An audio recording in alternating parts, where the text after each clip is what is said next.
네, 여러분 안녕하세요. 면접도사TV의 면도입니다. 무스펙 지방대 공대생의 국내 최고 대기업 합격 전략 공개. 지금부터 여러분께 빠르고 신속하게 공개 드리겠습니다.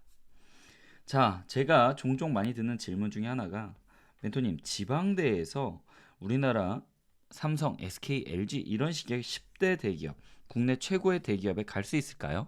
저는 불가능할 것 같아요. 이런 이야기를 많이 듣게 되고요.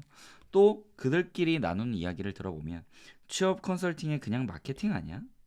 이제는 불가능한 것 같아. 또 운이 좋았던 것 같아. 실제로 내 주위에 본 적이 없어. 이런 식의 이야기들을 많이 듣게 되고요. 이런 비관적인 의견들을 많이 접하게 됩니다. 저는 그럴 때 좀 마음이 많이 아픈데요. 요즘에 채용 시장은 과거와 달리 스펙 위주의 채용보다는 여러분들의 직무 위주의 경험이나 역량 등을 훨씬 더 많이 보기 때문에 그만큼 기회도 많이 생겨나 있는 상황입니다. 그래서 우리가 그 부분들을 잘 파고 들어가서 전략을 세운다면 좋은 결과를 낼 수 있고요. 제가 정답을 말씀드리면 취업 전략을 바르게 우리가 세우고 그리고 준비를 하면 우리는 모두 취업 가능합니다. 100% 장담할 수 있으니까 여러분 같이 우리 준비를 잘해서 좋은 결과를 만들어 내봤으면 좋겠습니다. 저 면도가 여러분에게 다양한 비법을 알려드릴 테니까 오늘부터 빼먹지 마시고 유튜브 꼭 확인해 주시기 바랍니다. 자, 그러면 먼저 이력서에서 어떤 항목들이 우리의 평가 영역으로 들어와 있을까요? 크게 두 가지로 나눠질 것 같고요. 역량 영역과 경험으로 나눠집니다. 그래서 역량은 학교학과 학점, 외국어, 자격증 이와 같이 과거에서부터 굉장히 중요하게 판단되었던 영역들이에요. 중요하게 여기던 영역이었습니다. 그래서 여러분들이 이 과거에는 이 네 가지 학교학과 학점이 얼마나 좋냐, 외국어 자격증에 따라서 좋은 결과값이 달라졌다면 최근은 이 경험 위주의 내용들이 훨씬 더 중요해지고 있다.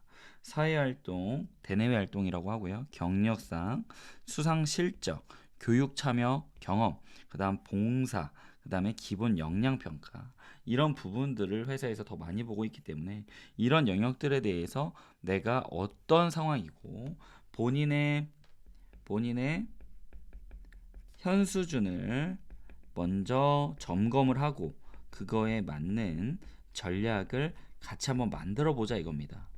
이 모든 항목을 다 잘할 수는 없지만 거기서 자신이 좀 잘하는 항목, 약점이 있는 항목 이런 것들을 나눠서 약점 있는 항목은 어떻게 보완을 해야 될지 그 보완점에 대해서도 같이 한번 이야기해 봤으면 좋겠습니다. 그러면 간단한 사례를 가지고 한번 좀 보고자 하는데요. 오늘이 가져온 사례는 저한테 의뢰가 왔던 친구고 이제 지방대 A 학생입니다. 그래서 이름과 뭐 학교 이런 것까지 디테일하게 공개하기는 좀 어려워서 이런 친구였고 나이는 29으로서 남학생이지만 어느덧 학사 출신으로는 나이가 조금 가득 찬 나이라고 볼 수도 있겠죠. 먼저 보면 학교는 이제 지방대 또 경상도권에 있는 학교를 다니고 있었고요. 이제 전공도 기계공학과에 학과를 다니고 있었습니다. 이제 기계공학과 하면 일반적으로 떠오르는 데가 이제 우리 뭐 개발 쪽에 있고요. 연구 R&D의 개발에 이제 많이 가는 데가 뭐 이제 우리가 기구물 쪽 설계 이런 파트로 좀 많이 가고요. 그다음에 뭐 테스트 이런 쪽으로도 좀 가고 그다음에 뭐 공정기술 그렇죠? 생산 관리, 그다음에 좀 더 가면 품질 관리 이런 쪽까지 진출하는 경로들은 굉장히 다양한 전공입니다. 근데 이 친구는 딱히 어디를 가야 될지 이런 부분들을 잘 몰랐었어요. 그래서 이런 부분들이 굉장히 좀 저한테 도움을 받고 싶어 했고 특히 이 지방대 요 부분에 있어서 굉장한 컴플렉스를 좀 많이 갖고 있어서 좀 자존감이 떨어진 상황이어서 이걸 어떻게 극복하면 좋을 것인가 이게 좀 가장 이 컨설팅을 해주면서 중요한 포인트였던 것 같아요. 학점은 또 평범했고요. 3.4점으로서 우리 만점 4.5점 기준 대비했을 때 조금 낮은 건 아니지만 우리가 보통 한 중간권에서 살짝 낮다라고 보고 있습니다. 3.4. 그 다음에 외국어 같은 경우도 토익이 680점으로서 우리 이공계 거의 평균 점수인 720점보다도 조금 낮은 모습으로 기본적인 모든 스펙들에 대한 준비 상태가 그렇게 좋진 않았어요. 이런 모습이었고 자격증은 그래도 다행인 게 일반 기계 기사 이런 것들을 좀 보유하고 있는 게 그나마 좀 보기 좋았습니다. 그래서 이제 같이 전략을 세울 때 우리가 준비를 했던 건 뭐냐? 이 이공계 친구들의 특징상 가장 취약한 부분이 바로 이 외국어입니다. 외국어. 외국어를 상당히 하기 싫어해요. 그리고 외국어가 없어도 취업을 하는 친구들을 주위에서 종종 보다 보니까 그거에 대해서 괜히 마음을 내려놓은 친구들이 많은데 이 토익 점수를 조금 보완을 할 계획을 세워봤고요. 그때 우리가 목표를 토익 점수를 올리는 것보다는 스피킹을 올리는 게 좀 더 전략적으로 좋을 것 같다. 그래서 스피킹 목표를 우리는 750에서 800점 구간을 볼 수 있는, 쉽게 얘기해서 토스 레벨 6 정도 수준을 보고 있거든요. 요 정도, 특히 150점을 목표로 좀 준비를 해봤고요. 최소 레벨 5에서 레벨 6 요 정도 점수권에 들어갈 수 있도록 준비를 해보도록 우리가 옆에서 좀 독려를 했습니다. 그 다음에 일반 기획 기사가 있지만 다른 이런 학교에서의 점수가 좀 빠지기 때문에 다른 영역, 특히 자격증에서 좀 보완을 하는 게 어떻겠냐라고 의견을 나눴고, 이 외국어와 자격증 영역에서 좀 보완을 이뤘죠. 그때 좀 보완을 했던 게 우리가 얘기했던 식스 시그마 이런 식의 품질 관련된 자격증, GB, 이게 그린 벨트라고 할 수 있고요. 우리가 이제 품질 쪽이나 이공계 준비하는 친구들은 보유하고 계셔도 문제될 건 없고요. 또 여기에 추가로 또 어떤 것들도 보완을 했냐? 커말 2급 정도를 조금 빨리 보완을 하자. 시간 대비 빨리 할 수 있다. 그래서 요 두 개 정도 추가를 해서 이 자격증은 총 3건으로 우리가 목표를 가져가자. 그리고 외국어는 스피킹 한 건으로 우리가 좀 준비를 하자. 이런 전략을 세우게 됐습니다. 그 다음에 뒤에 보면 이제 사회활동 경험도 그냥 단지 동아리 이런 건데, 꼭 유의하실 것은 요즘에 직무 위주의 채용이다 보니까요. 여러분, 직무 위주의 채용이다 보니까 여러분들의 경험도 무조건 직무와 연관성이 있어야겠죠. 연관성이 있어야 됩니다. 그런 차원에서 본다면 이 동아리는 맞지 않은 내용이에요. 회사에선 이걸 별로 보고 싶어 하지 않고 이 외에 쓰고 있지 않았어요. 그러다 보니까 회사 입장에서는 얘가 대학 시절에 도대체 무엇을 했는지 알 수가 없었죠.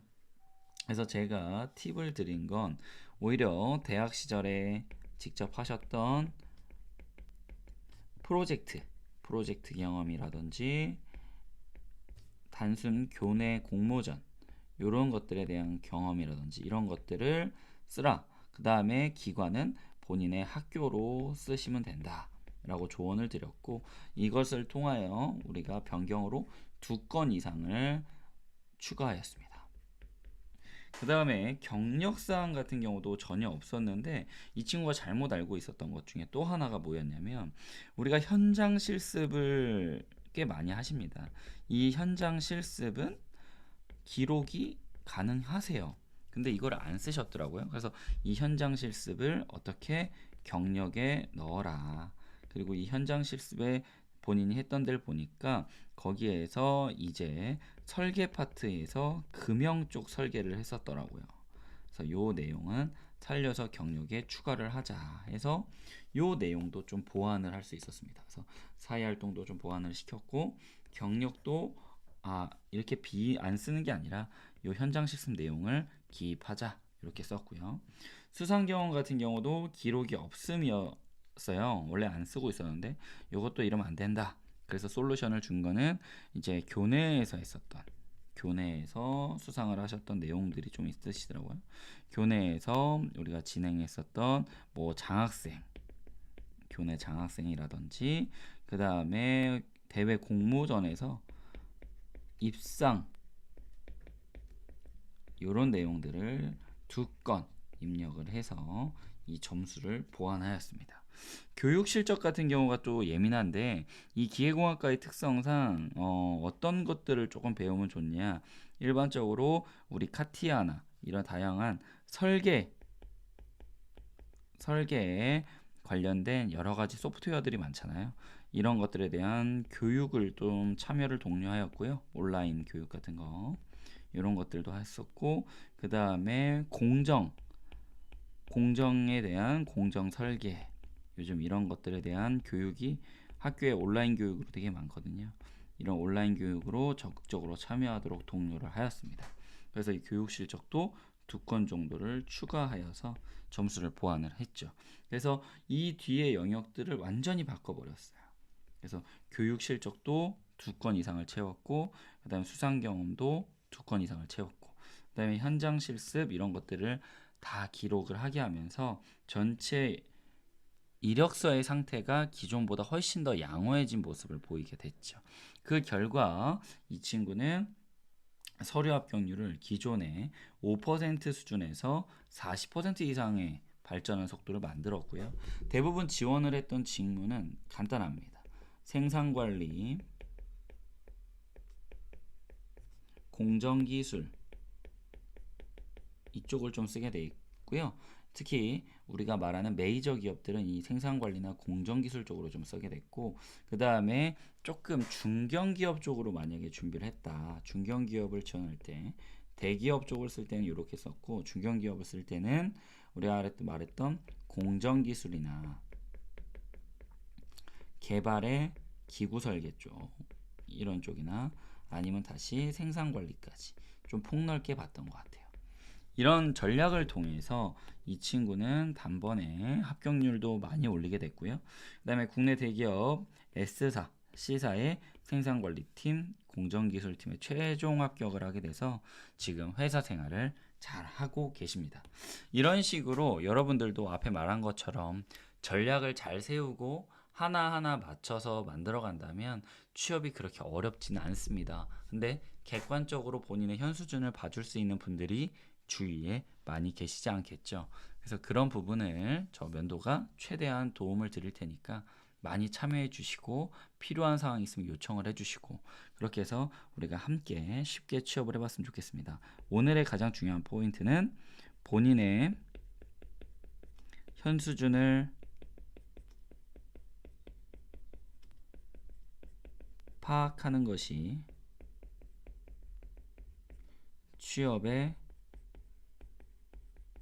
전부이다. 이렇게 말씀을 드리고 싶습니다.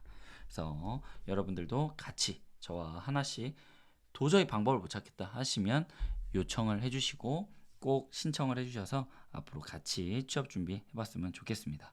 자, 여러분 오늘 이 방송이 유익하셨다면 구독과 좋아요 많이 부탁드리고요. 앞으로 여러분과 더 함께 취업에 관련돼서 고민하고 함께 만들어가는 저 면도가 되도록 하겠습니다. 오늘 고생 많으셨습니다. 오늘도 화이팅!